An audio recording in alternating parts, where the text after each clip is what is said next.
Imagine you post a picture online, or you give a presentation at work. 100 people tell you that you did an amazing job. They praise you, they compliment you, and they love it.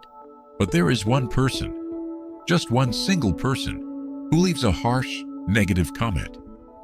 What happens when you go to sleep that night? Do you think about the 100 people who loved you? No. You lie awake, staring at the ceiling, completely obsessed with that one negative comment. Why does our mind do this? Why does one drop of negativity instantly poison an ocean of positivity? Welcome to episode 5 of the Point Zero podcast.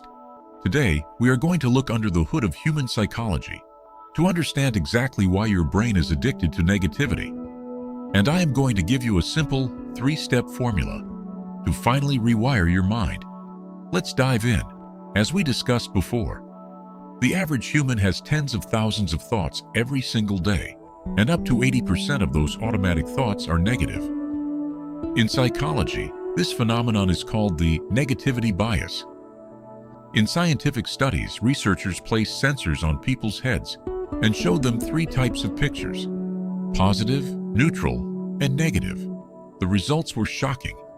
The brain reacted instantly and violently to the negative images, while barely registering the positive ones. To understand why your brain does this, we have to travel back in time.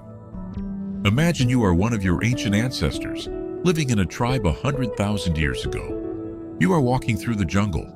If you fail to notice a beautiful sunset or a pretty flower, nothing bad happens. You just missed a nice moment. But if you fail to notice the sound of a hidden predator in the bushes, you die. The optimistic, relaxed humans who only focused on the good things didn't survive. The ones who survived were the paranoid ones, the anxious ones, the ones who were constantly scanning their environment for danger.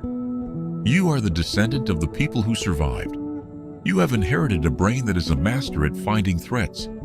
Your brain was designed for survival, not for happiness. The problem is that we no longer live in the jungle. We don't have to run from wild animals anymore. But your brain doesn't know that. It is running on ancient software. Today, your brain reacts to a missed phone call, an unanswered text message, or a bad look from a coworker with the exact same level of panic as a predator jumping out of the bushes. In modern psychology, there is a famous saying: the human brain is like Velcro for negative experiences and like Teflon for positive ones. The bad stuff sticks instantly, while the good stuff just slides right off. So, how do we fix this? How do we stop being hostages to a mind that is constantly expecting the worst? You can change it using a simple 3-step technique: awareness, attention, and absorption. Step 1 is awareness. You must realize that your negative thoughts are not you, and they are not a sign that you are a bad person. It is simply your biological software running its scanning program. Do not get angry at your mind for being negative. Just observe it. Step 2 is attention. You must consciously step in and shift your focus. Since your brain won't naturally look for the good things, you have to force it to. Did you have a good cup of coffee today? Did someone smile at you? Did you solve a small problem? Find one positive thing.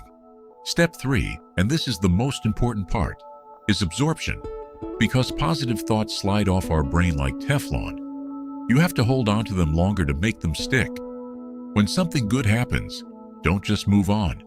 Close your eyes, take a deep breath, and let yourself feel that positive emotion for just 5 to 10 seconds.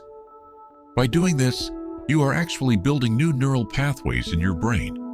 You are training your ancient mind to finally feel safe. Overcoming the negativity bias is not a one-day job. It is a daily practice. But every time you consciously focus on the good, you take a little bit of power away from your anxiety, and you give it back to your peace. Thank you for being here with me today. If this episode helped you understand yourself a little better, please subscribe, like, and share it with a friend who might need to hear this. Let me know in the comments, what is one small, beautiful thing you're going to focus on today? I will see you in the next episode of the Point Zero podcast.